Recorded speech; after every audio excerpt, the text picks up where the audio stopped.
Ahora sí, Luis, ¿no? ¿Estás viendo la presentación? Sí, perfecto, Domingo Luciani. Ok. Entonces yo le paso aquí el control a Sorisney con el láser. Ok. Y yo pongo la cámara. Que la enfoquemos a ella. Ok.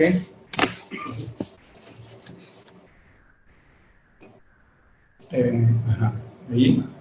Y puedes pasar las láminas ahí con el botón, con las flechas. Cuando muevo, se va a mover. ¿Con la flecha enseñada? Sí. Sí. Ajá. Dale a ver si... Ok. Sí. Porque muy buenos días. Estamos agradecidos de verdad con la presencia de todos ustedes el día de hoy, del jurado La Plata Zambrano, la Plata de Navas, del doctor José Luis Ferrer. De igual manera le damos las gracias al profesor Luis Fernández. Es un honor traer el día de hoy el trabajo especial de grado que se presenta para optar al título especialista en medicina interna. Se titula Ictus hemorrágicos, características clínicas y epidemiológicas. El tutor José Luis Ferrer, los autores Luis Rodríguez y Mirabal Sorisney. Según la Organización Mundial de la Salud, la incidencia promedio anual de ictus es de 200 casos por cada 100.000 habitantes por año, con marcadas tendencias entre los distintos países. Los ictus hemorrágicos suponen entre un 10 y un 15%. Sin embargo, condicionan a peor pronóstico y elevadas tasas de mortalidad. Esta investigación abarca aspectos fundamentales en la evaluación integral de estos pacientes, abarca aspectos clínicos, epidemiológicos y paraclínicos, orientados a identificar, describir y clasificar a los pacientes con ictus hemorrágicos que ingresan al Servicio de Medicina Interna del Hospital Domingo Luciani. Planteamiento del problema. El Hospital Domingo Luciani, inaugurado en 1987, es uno de los 21 hospitales tipo 4 del Sistema Público Nacional.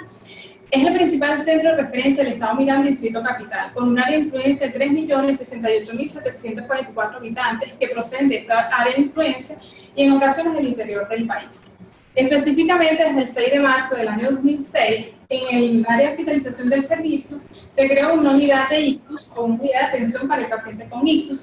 Se denomina unidad de ictus Dr. Marcos Trócoli, en honor a su fundador y donde se atienden en promedio 300 casos por año, convirtiéndose entonces la institución en el principal centro de referencia local para esta patología en particular. Partiendo de esta consideración se plantea el interrogante: ¿cuáles son las características clínico-epidemiológicas de los pacientes con ictus hemorrágico en nuestro medio? Es por ello que se realiza esta investigación como una contribución al Departamento Estadístico del Servicio de Medicina Interna, así como para evaluar los parámetros de utilidad en la evaluación integral de los pacientes. Justificación. El cerebro es el órgano más proclive de hemorragia intraparenquimatosa. El flujo sanguíneo cerebral es superado solo por el riñón y el corazón. Entre un 15 y un 25% del gasto cardíaco está dirigido al cerebro, para mantener un flujo sanguíneo cerebral entre 40 y 50 cc por cada 100 gramos de tejidos por minuto. Toda colección intraparenquimatosa, entendiéndose como un volumen patológico, va a generar presión en todos los tejidos adyacentes y los vasos. En el año 2004, en la primera reunión de presidentes de sociedades iberoamericanas de neurología, los ictus fueron declarados enfermedad catastrófica en Iberoamérica. En el año 2008, el Instituto Nacional de Estadística de nuestro país publicó que como causa de muerte ocupaban el 5º lugar. Ya para el año 2011, el Ministerio del Poder Popular para la Salud dice que no es el 5º lugar, sino el 3er lugar como causa de muerte. De los 11.052 fallecidos, 2.973 fueron por ictus hemorrágicos. La mortalidad, 2,08%. La finalidad del estudio, pues documentar los hallazgos encontrados. Antecedentes. Cuando uno hace revisión sobre los antecedentes con ictus hemorrágicos, la información no es muy detallada, ya que la mayoría de los estudios engloban con los isquémicos, existiendo poca literatura sobre la caracterización de los mismos. En el año 2000, en España, se publicó un metaanálisis. En este metaanálisis, la incidencia de los ictus hemorrágicos fue de un 7 a un 20%. La importancia de este antecedente radica en que ellos estimaron la mortalidad al mes de producido el evento y les dio un porcentaje de 22,9%, siendo superior para el ictus hemorrágico en un 42%, seguido de la hemorragia aracnoidea en un 32% y al ictus isquémico en un 16%. En el año 2013, Basiliadis Angelo publicó una revisión que hizo en PubMed desde enero de 1990 hasta diciembre del año 2011. Los criterios de inclusión de este trabajo fueron pacientes con ictus, donde se describirían aspectos epidemiológicos y que pertenecieran a los países del sur de Europa. La incidencia de ictus hemorrágico en el estudio fue de 8,98 a 19,7%. Caracterizaron los tres principales factores de riesgo. Entonces, obtuvieron 39% hipertensión arterial, 25% tabaco y 14% abuso de alcohol.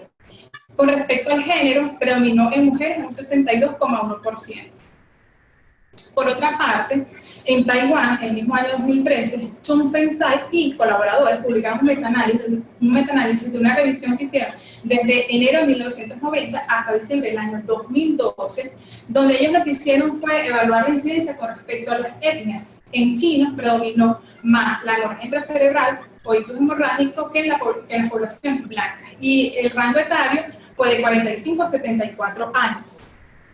El estudio Interstroke que se hizo desde el 2007 hasta el 2010 determinó cómo 10 factores de riesgo están asociados en un 90% a cualquier tipo de ictus, tanto isquémico como hemorrágico. Sin embargo, ellos describen como factores de riesgo para los ictus hemorrágicos hipertensión en primer lugar, seguido de tabaquismo, alcohol y obesidad abdominal. Como este estudio abarca varios países, cuando uno hace un análisis del estudio por regiones, los países de Latinoamérica que participaron en el estudio, Argentina, Brasil, Chile, Colombia, Perú y Ecuador, la obesidad abdominal fue estadísticamente significativa. Ellos reportan que aumenta hasta 4 veces el riesgo de cualquier tipo de ictus, tanto isquémicos como hemorrágicos. Esto no fue estadísticamente significativo en los países de altos ingresos, como Europa, e inclusive en los países africanos, donde siempre predominó la hipertensión arterial y donde la obesidad abdominal no alcanzó una significancia estadística. En las revisiones locales, en el Hospital Domingo Luciani en el año 2015, Barrancas y Salazar hicieron una revisión desde el año 2013 hasta agosto del 2015 sobre ictus en pacientes jóvenes. Ellos tuvieron una N de 79. Los ictus hemorrágicos representaron un 38%. Caracterizaron 3 factores de riesgo principal en estos pacientes: hipertensión, diabetes y dislipidemia. Los síntomas principales fueron cefalea, mareo y vértigo. En el marco teórico, conceptualmente, la hemorragia intracerebral espontánea no es más que una infiltración de sangre dentro de la cavidad craneal de tipo no traumático. La incidencia, según la Organización Mundial de Ictus, para el año 2014, la incidencia aumentó desde el año 1900 hasta el 2010 en un 47%. La mortalidad a 30 días se correlaciona en la mayoría de los estudios con el tamaño y la localización de la hemorragia intracerebral. Topográficamente, existe una clasificación de la hemorragia intracerebral, ya sea las que afectan el tronco encefálico, ocupándose entonces el mesencéfalo, protuberancia o bulbo, la de los hemisferios, donde encontramos las lobulares, las profundas y las masivas. Dentro de las profundas tenemos la de los ganglios basales, que es un sitio bastante frecuente de presentación de la patología, las capsulares y las subtaláricas. También tenemos las que se presentan en el cerebelo. La etiología. Entre un 80 y 85% se debe a causas primarias, entre un 15 y un 20% a causas secundarias. Cualquiera de estas condiciones va a ser causa de una hemorragia intracerebral. La hipertensión arterial, que está descrita en la mayoría de los estudios epidemiológicos, se debe a factores propios de la patología degenerativa, a las roturas de los llamados aneurismas de Charcot-Bouchard y a los cambios propios que ocurren a nivel de los vasos, especialmente en las arteriolas. La angiopatía amiloide se describe en mayores de 65 años, aquellos pacientes que por lo general presentan un deterioro cognitivo previo. Estas tienden a ser muy superficiales y recidivantes. El abuso de alcohol, asociado, entre otras cosas, a cambios de presión arterial durante la ingesta o durante la abstinencia, inclusive se ha investigado sobre alteraciones en la función plaquetaria, trastornos en la coagulación, entre otras cosas, hasta la disfunción endotelial también se ha determinado. Las causas hematológicas que predispongan a sangrado, el uso de anticoagulantes y fibrinolíticos, los tumores cerebrales tanto primarios o metastásicos, sobre todo aquellos que están muy vascularizados, como los angiomas, los meningiomas, inclusive los adenomas hipoficiales. Las malformaciones vasculares, el síndrome de Moyamoya, sobre todo en pacientes jóvenes, en menores de 10 años o entre la tercera y la cuarta década de la vida, las arteriopatías inflamatorias no infecciosas como las vasculitis o en las infecciosas como los aneurismas micóticos, y también el uso de drogas simpático-miméticas como la cocaína, anfetaminas, crack, incluso los descongestionantes nasales. Factores de riesgo en ictus hemorrágico. En primer lugar, definimos un factor de riesgo como aquella característica biológica o hábito que nos permite identificar a una persona, a un grupo que tenga mayor probabilidad de presentar una enfermedad que el resto de la población. Entonces, entendiéndose esto como factores de riesgo, tenemos en ictus hemorrágico los modificables, no modificables y otros. Dentro de los modificables destacan hipertensión, dislipidemia, tabaco y alcohol. Dentro de los no modificables tenemos edad, género, etnia, antecedentes familiares, inclusive en cuanto a la genética, está muy descrita la apoproteína E. Otros factores de riesgo, la diálisis, el uso de antiagregantes y con mayor frecuencia el uso de anticoagulantes.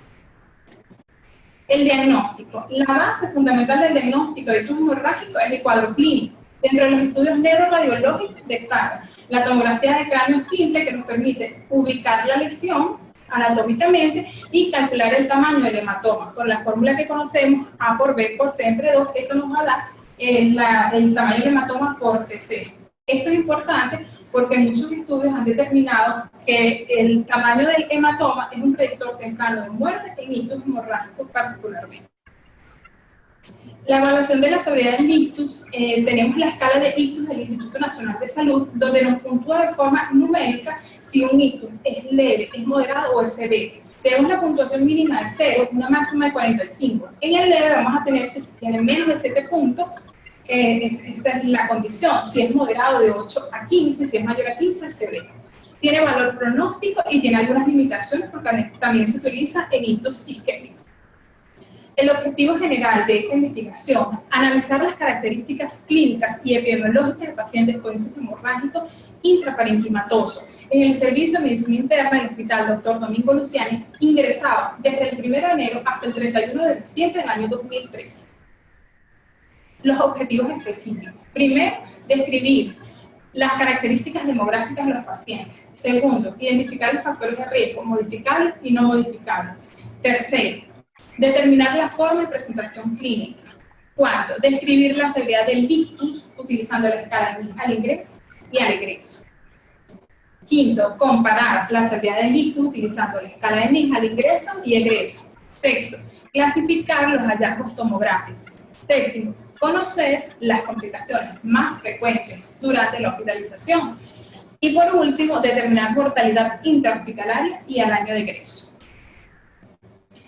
Como en un estudio descriptivo, se respetan los 4 principios bioéticos fundamentales, como son autonomía, beneficencia, no maleficencia y justicia. Métodos. El tipo de estudio descriptivo. Población y muestra de los pacientes que ingresaron en el Servicio de Medicina Interna del Hospital Domingo Luciani en el periodo ya descrito. La muestra fue intencional y no probabilística. Tenemos criterios de inclusión. Paciente con historia completa y ficha de ictus completa. Mayores de 18 años que tuvieran diagnóstico de ictus hemorrágico intraparenquimatoso y que el evento, la fecha del evento, esté acorde con desde el 1 de enero hasta el 31 de diciembre del año 2003. Se excluyeron los pacientes ingresados por otros servicios que no contaran con estudios de imágenes y que no tuvieran número de contactos. La recolección de datos. El universo de estudios, 140 historias clínicas, donde se obtuvo información detallada de variables clínicas, epidemiológicas, etiológicas y paraclínicas. Todo esto se registró en una base de datos para su análisis estadístico. En el tratamiento estadístico se calcularon los promedios de desviación estándar, las frecuencias y porcentajes, la prueba paramétrica de Udemann-Whitley, una P significativa pequeña menor o igual a 0,05, Chi-cuadrado de Pearson, y todo esto en el programa StatGraphics, Centurion y SPSS. Los pacientes con ictus hemorrágicos en el estudio, de un total de 140 pacientes, cumplieron los criterios de inclusión, solo un 36%. Por tanto, la muestra final fue de 51 pacientes. A continuación, los resultados. Ya te vamos a pasar el control. Listo, tienes el control. Ok, en esta segunda parte vamos a hablar sobre lo que son sobre los resultados de nuestra investigación. Lo primero que vamos a realizar sería las características epidemiológicas, demográficas de nuestra población, comenzando con el género, que encontramos con un 78% de incidencia en el sexo masculino y un 22% en el sexo femenino, para nuestra N, que fue de 51 pacientes. Estas características son similares a los estudios realizados en España por González en el estudio Ebrictus, que realizó una investigación en 240 pacientes, en los cuales encontraron que aproximadamente un 60% de los pacientes eran masculinos y el resto, 40%, era de sexo femenino. Con respecto a estudios realizados en China, donde tenemos una mayor incidencia de delitos hemorrágicos, y es por esto que ellos realizan mayor tipo de investigaciones en este aspecto, encontramos que Chu Feng y colaboradores hicieron un estudio poblacional donde compararon dos grandes poblaciones, la población blanca y la población china, y encontraron también que tenía una alta incidencia, una incidencia mayor en el sexo masculino que en el sexo femenino. También tenemos a Van Asch, en el 2010 hizo una revisión y un estudio metaanálisis utilizando el Internet, y incluyó múltiples estudios desde de 1980 hasta el 2008, en el cual encontró una diferencia muy por menor con respecto al sexo masculino, con aproximadamente un 52% de incidencia versus un 48% de sexo femenino. Estos resultados también son un poco controversiales con estudios realizados en Europa, en donde en ciertos grupos pequeños se encontró mayor incidencia en el sexo femenino, alrededor de un 51%, un 50%, donde la distribución es bastante homogénea, y localmente, a nivel de Venezuela, Zambrano, en el hospital de Barquisimeto, en el 2000, hizo también un estudio de los delitos hemorrágicos, donde encontró un 53% de incidencia, pero en este caso en el sexo femenino sobre el sexo masculino. Cuando hablamos de la edad, encontramos que está ampliamente documentado que la edad, a medida que va aumentando la edad, va aumentando la incidencia de delitos. Esto está dado por su fisiopatología principalmente, a medida de que van pasando los años. Los factores de riesgo van creando mayor mella en lo que son el sistema vascular, y además se da lo que es la angiopatía cerebral amiloide también, que produce un debilitamiento de los vasos a medida que van pasando los años, y es por esta razón que se produce mayor incidencia con pasar de los años. En nuestra investigación encontramos que la mayor incidencia estuvo en 57% entre los 61 y 85 años. La media de los pacientes de edad media fue de 61 años de edad, con una distribución más o menos de 12 años, y con una moda que estuvo en los 64 años de edad. Todos estos datos, bueno, concuerdan principalmente con Chu Feng en su estudio de la epidemiología también, donde estudió delitos hemorrágicos en ambas poblaciones, donde encontraron que la mayor incidencia es mientras más edad, mayor incidencia ocurre. También hay un estudio importantísimo que es el de Fei Jin, el cual hizo un estudio en el siglo XX, donde se ubicaron la mayor incidencia. Y concuerda con nosotros que la mayor incidencia, a medida que va creciendo la edad, va a haber mayor incidencia con respecto al ictus hemorrágico en estos pacientes. Cuando hacemos una comparación de lo que es la distribución de la edad según género, encontramos que el sexo masculino, bueno, va teniendo un crecimiento paulatino a medida que va pasando la edad, aumentando la edad, que es el que está en azul. Sin embargo, en rojo está destacado algo muy importante, que es que el sexo femenino pasa a ser de tener una incidencia del 4% para tener una incidencia del 16%, es decir, casi que el 200% mayor a partir de los 61 años de edad. Esta investigación también, esto llamó mucho la atención en Corea, donde se realizó un estudio con aproximadamente 5.000 pacientes femeninos, pero que ya tenían edad de menopausia a partir de los 61 años de edad, en el cual encontraron un riesgo relativo mucho mayor que en las otras edades para presentar un ictus hemorrágico con un riesgo relativo de 2.3% de riesgo relativo. Para hablar de los factores de riesgo, bueno, encontramos en nuestra población que los factores de riesgo modificables, que es donde el médico puede hacer mayor incidencia y donde puede hacer mayor la prevención, encontramos que, como en la mayoría de los estudios, un 72%, la hipertensión arterial, el alcoholismo o el alcohol un 49% y el tabaco con un 39%. Es bastante similar a hablar de los factores de riesgo, bueno, es prácticamente hablar del estudio de O'Donnell, que es el estudio INTERSTROKE, en donde se determinaron los factores de riesgo y principalmente, bueno, concordamos con este estudio en el que la hipertensión, el alcohol y el tabaco son los principales factores de riesgo asociados al ictus hemorrágico. A su vez también las guías europeas de ictus hemorrágico encontramos que tiene similitudes también con la hipertensión, el alcohol y el tabaco como factores de riesgo. Con respecto a la frecuencia de los factores de riesgo y el género, encontramos que en su mayoría el sexo masculino tiene mayor incidencia de lo que son los factores de riesgo del tabaco, hipertensión y el alcohol. Esto también fue muy similar a un estudio que realizó Chow en Corea, en el cual encontró una amplia diferencia de lo que eran los factores de riesgo y hábitos psicobiológicos como el tabaco y el alcohol con respecto al sexo femenino, predominando siempre el sexo masculino con respecto a los hábitos psicobiológicos como el tabaco y el alcohol. Encontramos también otros factores de riesgo que se han venido asociando a el ictus hemorrágico en los últimos años y en donde, debido a la prolongación de la edad y la utilización de algunos fármacos, bueno, se van asociando a lo que es el incremento del ictus hemorrágico en la población.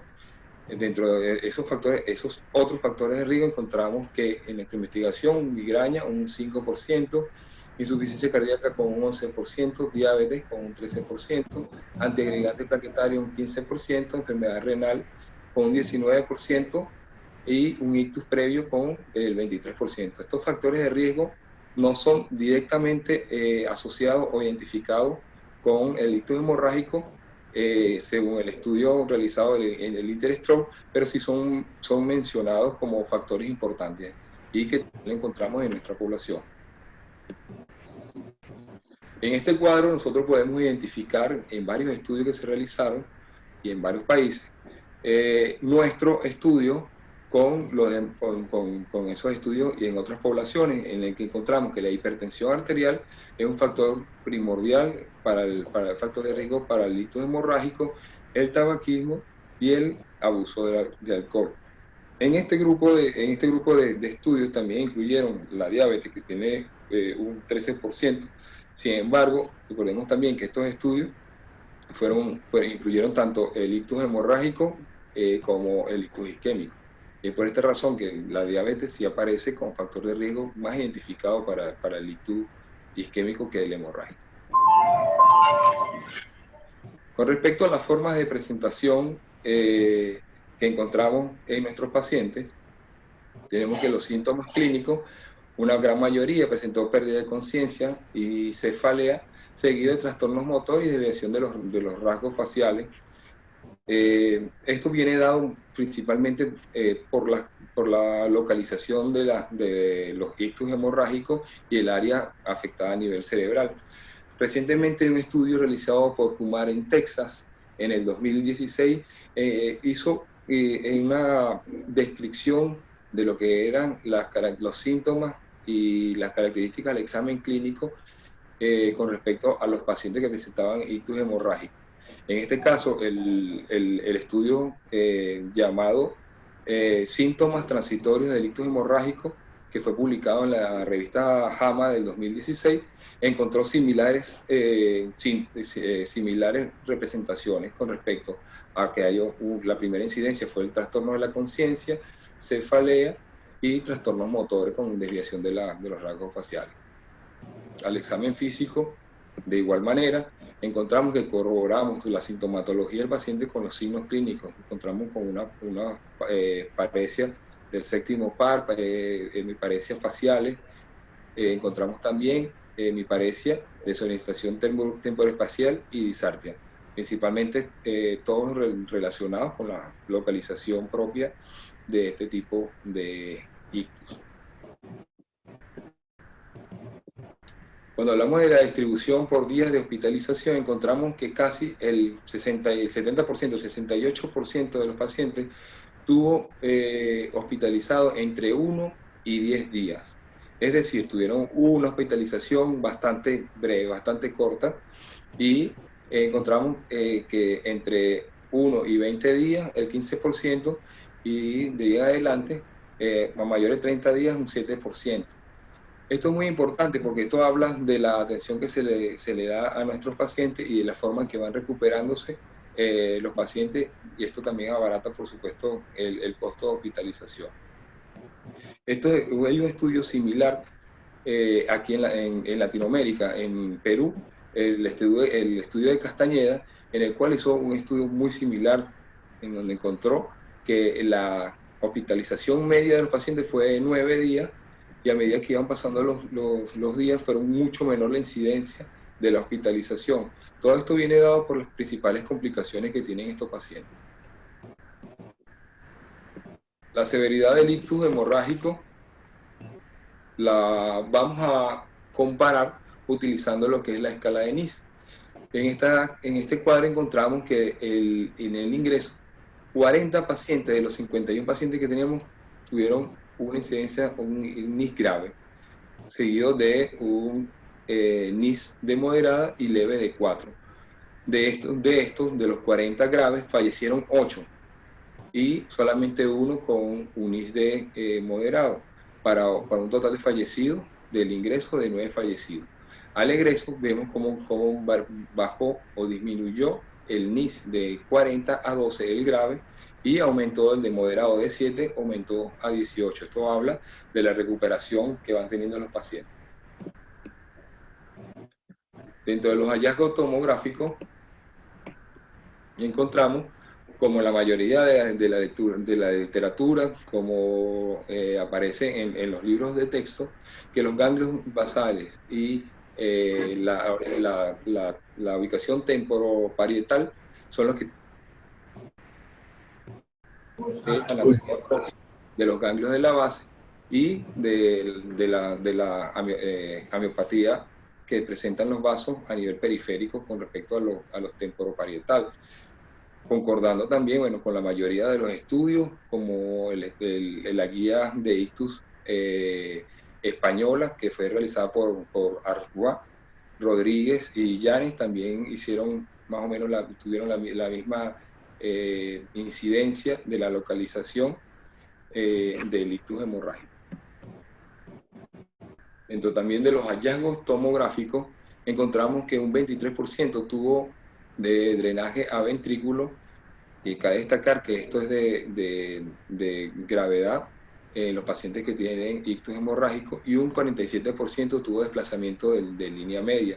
Este es otro elemento importante para evaluar la gravedad de los pacientes que van ingresando, que concordó con la gravedad clínica encontrada también en el de ingreso. También encontramos que el volumen medio fue aproximadamente 22 cc de sangre. Hay un estudio similar en el cual se encontraron aproximadamente un volumen medio de 24 cc, el estudio realizado por Sahuanek. Esto fue realizado en Texas también, en el cual encontraron una alta mortalidad asociada al drenaje ventrículo y al desplazamiento de la línea media. Dentro de las complicaciones que encontramos en nuestro estudio, encontramos que la broncoaspiración, los trastornos hidroelectrolíticos y las alteraciones de la deglución, además de la hipertensión endocrinal, fueron las principales complicaciones, todas dadas principalmente por la localización propia de esta patología, y esto también muchas veces prolongó el estadio de hospitalización de dichos pacientes. Con respecto a la mortalidad, encontramos que de nuestros 51 pacientes, 82 pacientes al ingreso durante su hospitalización permanecieron vivos, y el 18%, que fueron los 9 pacientes, fallecieron durante la hospitalización.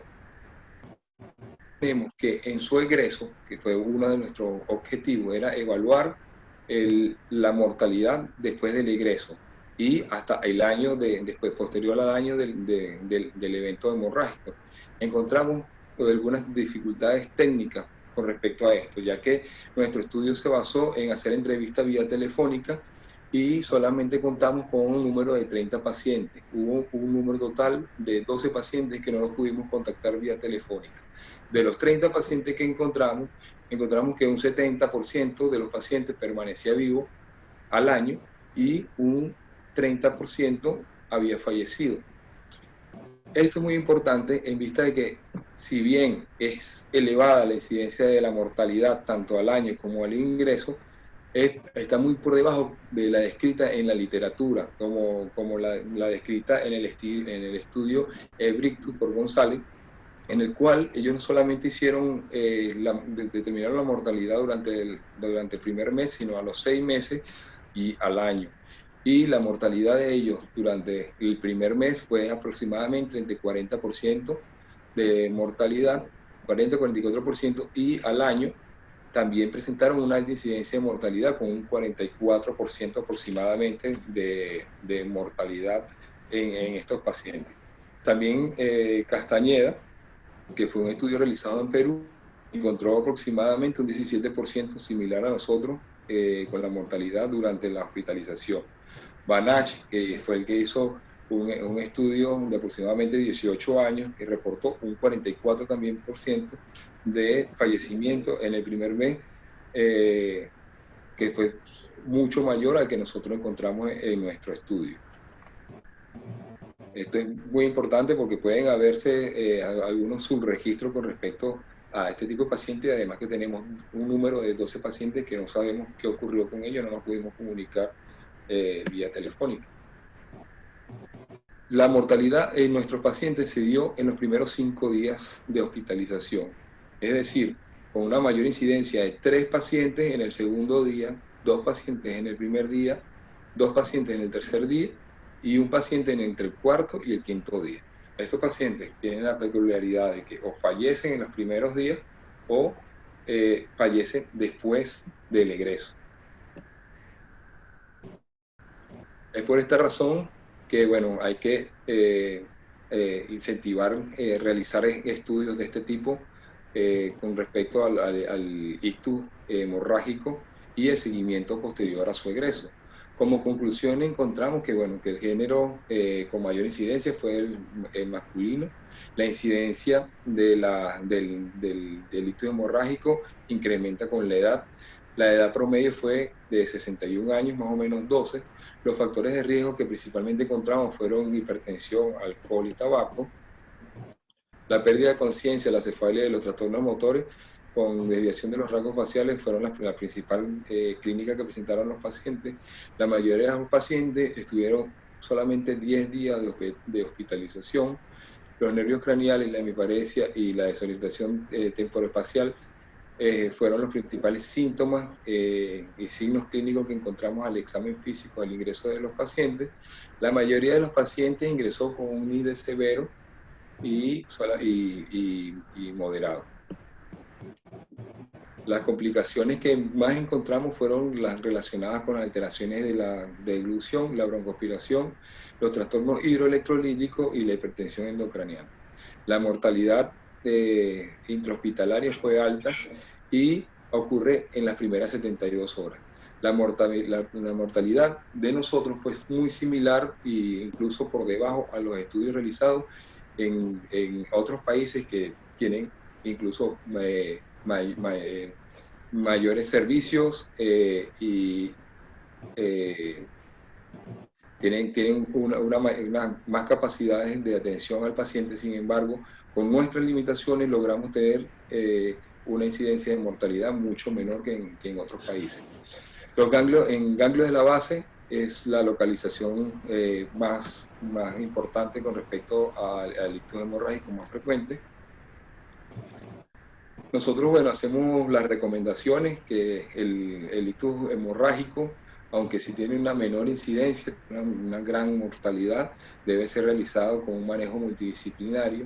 Se debe disponer de un tomógrafo las 24 horas en el hospital, cosa que muchas veces no contamos nosotros con ese estudio. El correcto llenado de la ficha de ictus es muy importante para poder realizar este tipo de estudios y de poder hacer estudios retrospectivos.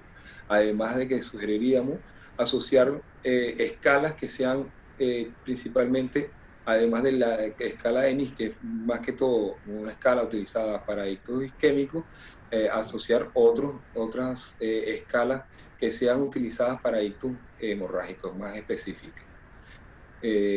Serían de suma importancia, ya que nuestro objetivo no fue el de relacionar la causa de muerte, si realmente cuál fue la causa de muerte posterior al egreso, realizar otros estudios que relacionen la causa de muerte posterior a su egreso en vista de una alta mortalidad después de su egreso, incluso hasta el año. Muchísimas gracias.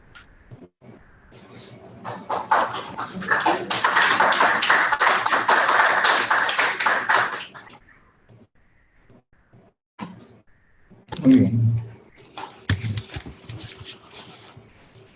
Viene la parada del jurado. Sí, sí, que todavía no viene la discusión, viene la pregunta. Sí, estamos en eso entonces de la discusión. Lo primero es lo correcto. El contenido es excelente, está bien hecho. Uno encuentra en el trabajo lo que esperaba encontrar. ¿Okay? Yo le hice unas correcciones preliminares de forma, porque yo pertenezco al grupo que hace las correcciones y me sé las pautas. Y el consejo para el hospital y para los compañeros, que se lean las pautas para que ahorren tiempo. ¿Okay? Porque probablemente otra persona nos manda a corregir después, yo porque tengo la práctica se me dice de uno. ¿Okay?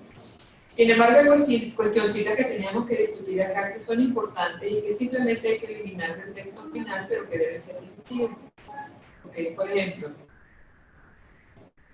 ustedes cuando hacen la presentación,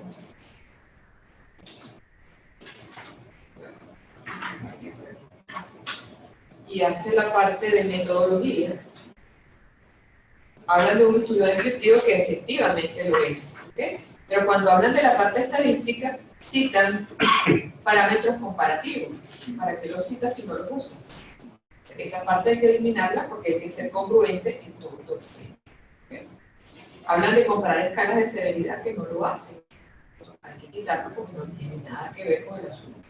En el área de aspectos éticos, está perfecto, pero tienen que sumarle que hay una declaración de confidencialidad que nos una carta en donde los autores se comprometen a que lo que tiene el contenido del estudio es única y exclusivamente para la investigación y que no se divulgarán los datos. Ustedes revisen. ¿Okay?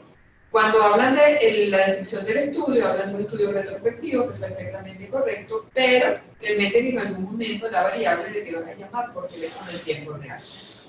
Entonces eso define para efectos conceptuales un estudio que tiene dos etapas. Una etapa retrospectiva y una etapa prospectiva. Yo les sugiero que resumen eso y por eso están resolviendo el problema.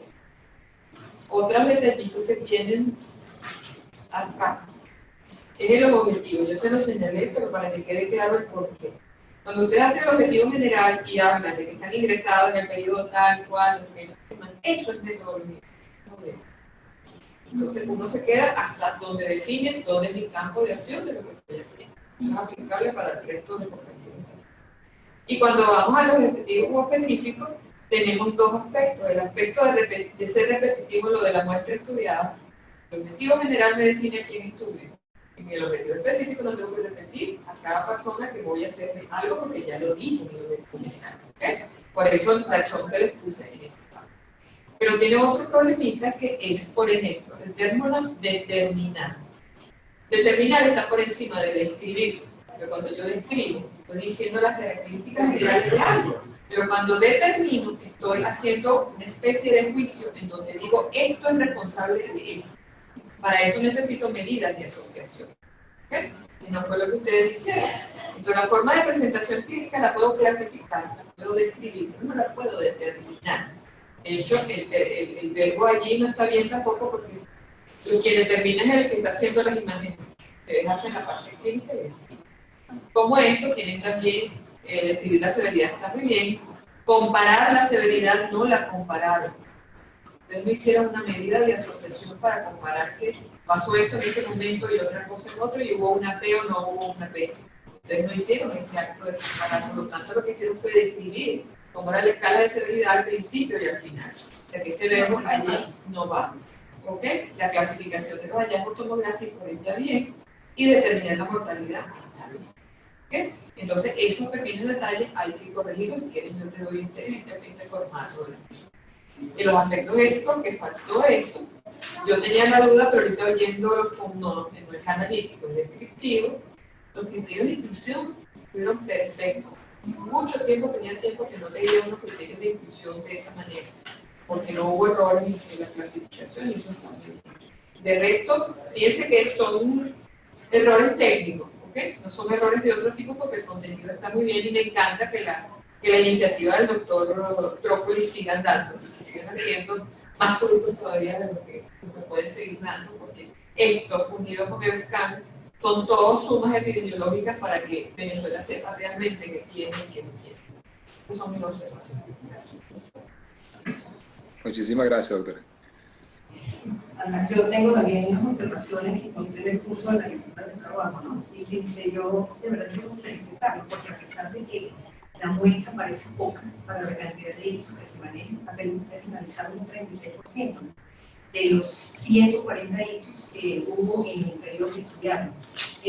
Pues más o menos lo que ustedes reportan coincide con lo que nosotros vivimos con el doctor Marcos Trócoli, registrando de forma prospectiva y cada 6 meses íbamos cerrando registros y es más o menos lo mismo. Es difícil los estudios de revisión de historia porque siempre uno le queda el mal sabor de que, oye, pude haber hecho esto, pude haber lo otro, pero de verdad el trabajo refleja lo que sucede en realidad en el hospital, excepto en un punto no estoy de acuerdo. Ese lo digo al final. Hay unas correcciones de forma que yo no sé si es a lo que se refiere la doctora, ¿no? En los gráficos hay unos detalles de la fuente.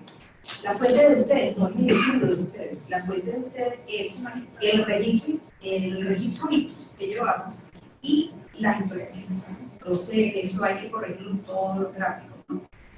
Hay un gráfico que ustedes tienen allí que cita como 4, y no es 4, es 5, que es el gráfico donde ponen los factores de riesgo a los hechos psicobiológicos exactamente clasificados por género. Ese gráfico vi que ya lo corrigieron ayer, lo representa Luis, menos mal que lo corrigieron, entonces elimínenlo del manuscrito. Sí, ya ¿Se te diste cuenta, ¿verdad? Sí, ya lo corregimos el porcentaje. Bueno, exacto. Y fíjense, en las tablas, yo sé que esas tablas están en así, porque lo hace un sistema y el sistema da primero el valor que a lo mejor tiene menos frecuencia o menos incidencia, pero es deseable que las tablas muestren de mayor a menor los porcentajes. Eso también hay que corregirlo en todas las tablas porque en todas está un poquito deficiente, ¿no? Fíjense. Bueno, ya lo del gráfico, ese lo eliminamos, ¿no? Ajá. En la discusión, ustedes ponen algo que a mí me deja dudosa, ¿no?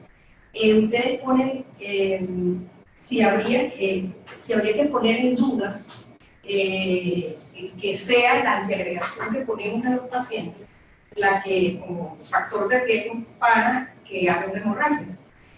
Eso no, o sea, es un comentario como un poco acelerado porque ustedes no vieron si los que estaban antiagregados eran los que estaban recibiendo aspirina como prevención de un ictus y si habían tenido un ictus previo de tipo isquémico.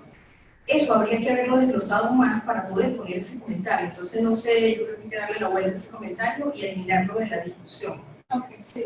Porque lo que ya sería decir, por ejemplo, los pacientes tuvieron como factor de riesgo un ictus previo pero no dicen de qué tipo de ictus. No logramos, sí, esa fue una de las limitaciones en el estudio, a pesar de que dio un porcentaje importante, el 3,53%, que tenían antecedentes de ictus previos, no definían en todas las historias si era de tipo isquémico, era de tipo hemorrágico, inclusive el uso de antiagregantes tuvo un 15,69% que pudiera ser que algunos fueran isquémicos y otros fueran hemorrágicos.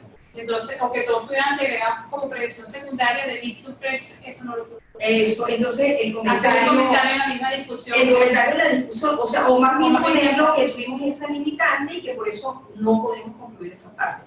Pero ustedes se lanzan con ese comentario y que queda como dudoso, ¿no?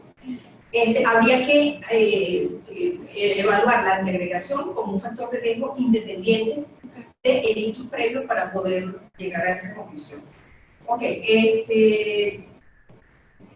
la mortalidad, bueno, yo se lo dije ya cuando ustedes presentaron el mismo Luciano, parece como arriesgado o decir una mortalidad con esa pequeña población que todavía podemos seguir, ¿no? En las conclusiones, y ahí es donde el estudio, hubiera sido bueno discutirlo de esta forma, ¿no? Ustedes presentan una mortalidad de 17%, mortalidad intrahospitalaria.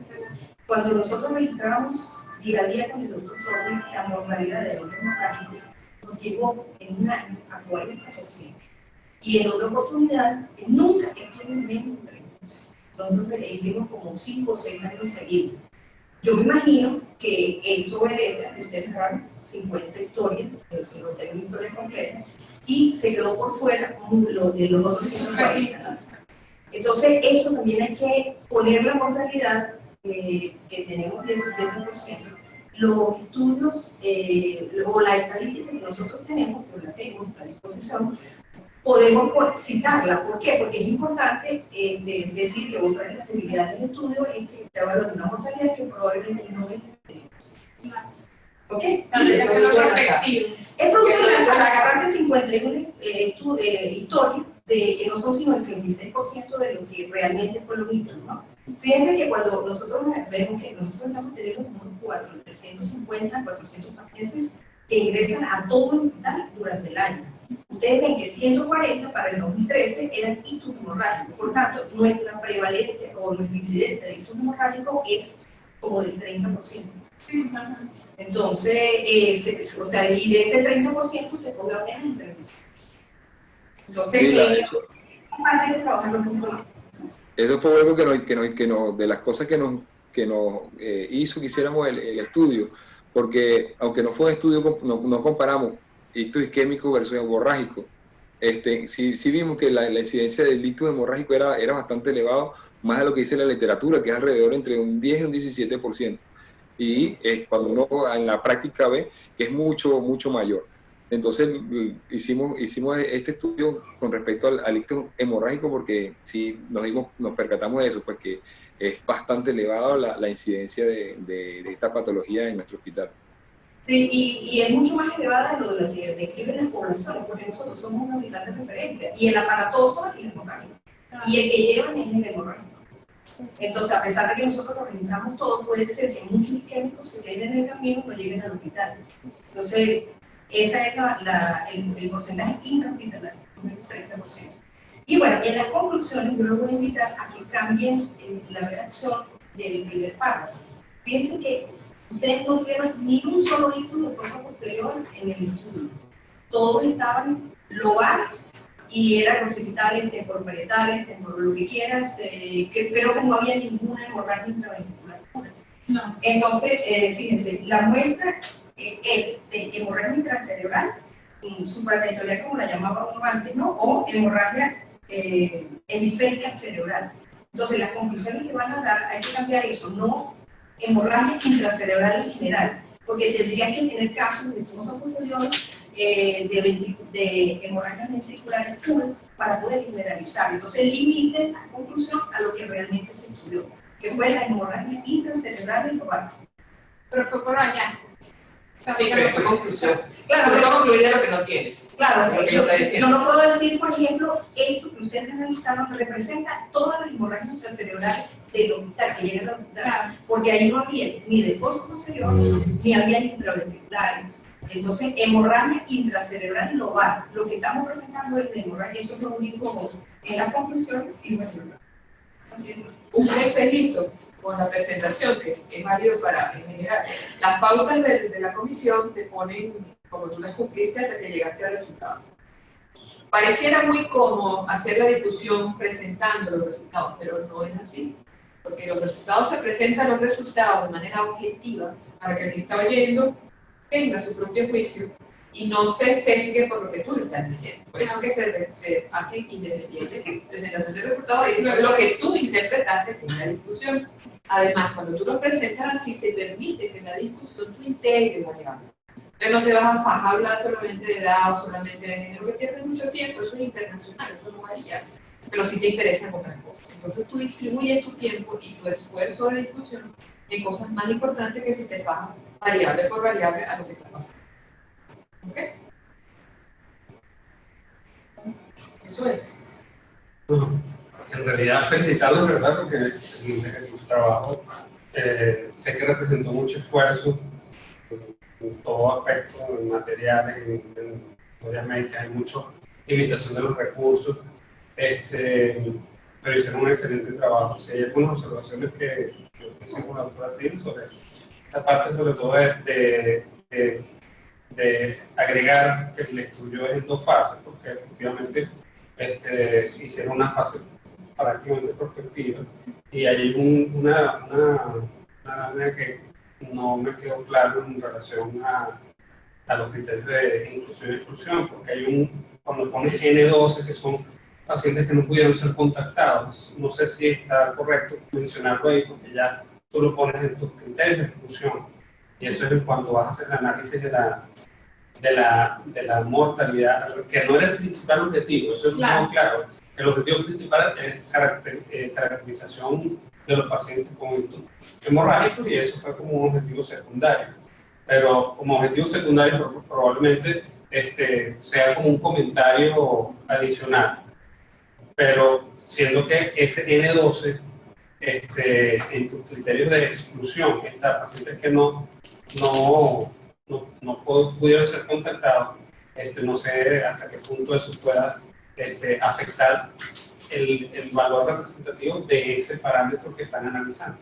Sí, la justificación allí la haríamos en el sentido de que cuando hicimos cuando fuimos a las fuentes primarias, que fueron las historias, y aparte teníamos los libros de ITU, el libro de ITU están reportados durante ese año, todos los pacientes que no fueron hemorrágicos, ya sabíamos más o menos cuál sería la población de hemorrágicos, porque está en el libro de sentir que es hemorrágico.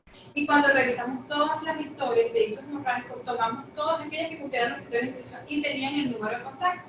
Hicimos todo el análisis, hicimos recolectamos toda la información y luego nos sentamos a llamar. Tenía el número de contacto, pero en el momento en que fuimos a llamar, no nos contestaban. Exacto, entiendo. Pero, o sea, no se fue que el criterio de exclusión porque tenían el número en esta ficha y toda la historia. Pero luego que nos sentamos bueno, tenemos todos los pacientes, vamos a llamar. Ahora sí.